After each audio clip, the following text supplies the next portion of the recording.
ಬಿಲ್ಲವ ಯುವತಿ ಮತ್ತು ಭಜನೆಯ ವಿರುದ್ಧ ಅವಹೇಳನಕಾರಿ ಹೇಳಿಕೆ ಹಿಂದೂಪರ ಸಂಘಟನೆಗಳಿಂದ ಪ್ರತಿಭಟನೆ. ಪುತ್ತೂರು ಡಿವೈಎಸ್ಪಿ ಕಚೇರಿಯ ಮುಂಭಾಗದಲ್ಲಿ ಪ್ರತಿಭಟನೆ.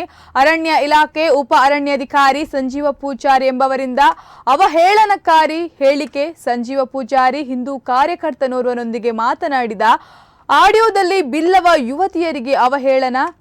ಭಜನೆಯಲ್ಲಿ ಪಾಲ್ಗೊಂಡ 1 ಲಕ್ಷ ಬಿಲ್ಲವ ಯುವತಿಯರು ವ್ಯಭಿಚಾರಿಗಳಾಗಿದ್ದಾರೆ ಎನ್ನುವ ಹೇಳಿಕೆ. ಸಂಜೀವ ಪೂಜಾರಿಯನ್ನು ತಕ್ಷಣ ಬಂಧಿಸುವಂತೆ ಆಗ್ರಹ.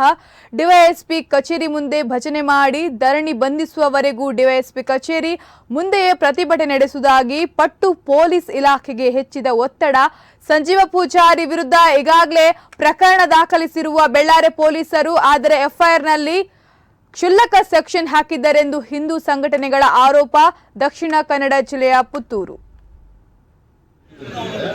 ಅಪರಾಧ ಸಭೆ ಎಲ್ಲ ಹೋಗಿ ಬರೆದ ಕಳಿಸಿ ಸಂಜೆ ರಕ್ಷಣಾ ಪುಡಿ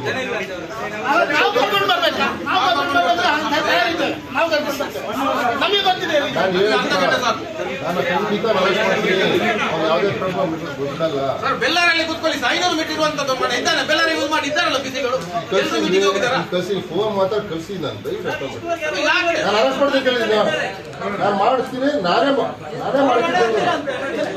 ಅರ್ಧ ಗಂಟೆ ಅಟ್ಲೀಸ್ಟ್ ನೋಡಿ ನಮಗೆ ಸಂಘದ ಕಾಲ ಬಿಟ್ಟು ನಾವು ಕೆಲಸ ಮಾಡೋದು. ಈಗ ಅವರಿಗೆ ಜೈಲಾಗೋಗೆ ಮಾಡ್ತೀರಾ ಇವತ್ತು ಈ ಕೇಸಲ್ಲಿ? ಅರೆಸ್ಟ್ ಮಾಡಿ ಜೈಲಿಗೆ ಸೆಕ್ಯೂರಿಟಿ